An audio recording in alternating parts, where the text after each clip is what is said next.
भगवद गीता के कर्म सिद्धांत का सार यह है कि व्यक्ति को अपने कर्तव्यों का पालन करना चाहिए और फल की चिंता छोड़ देनी चाहिए। ये विचार गीता में उस समय आया जब महाभारत के युद्ध के दौरान अर्जुन अपने प्रियजन, गुरु और परिजनों के विरुद्ध युद्ध करने के विचार से द्वंद्व में था। वह ये सोचकर दुखी हो गया कि इस युद्ध से उसकी ओर से कितने लोग मारे जाएंगे और वह कर्म युद्ध के परिणामों से भयभीत था।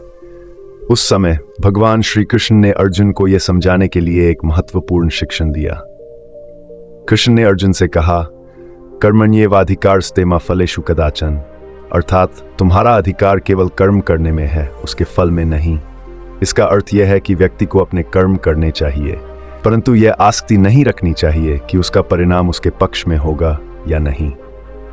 कृष्ण ने अर्जुन से यह भी कहा कि वह अपने कर्तव्यों का पालन बिना किसी फल की चिंता के करे और निष्काम भाव से कर्म करे, अर्थात बिना किसी लालसा या परिणाम की आकांक्षा के। इस संदेश का एक और पहलू यह है कि यदि हम किसी कार्य को उसके परिणाम के भय से टालते हैं तो हम अपने कर्तव्य से विमुख होते हैं। श्री कृष्ण ने अर्जुन को यह सिखाया कि सही कर्म करना उसका धर्म है और उसे अपने कर्म की दिशा में ही ध्यान देना चाहिए।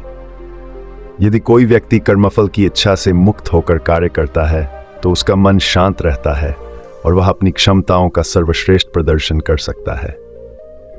श्री कृष्ण के इस उपदेश से अर्जुन को समझ में आया कि उसे अपने कर्म से विचलित नहीं होना चाहिए।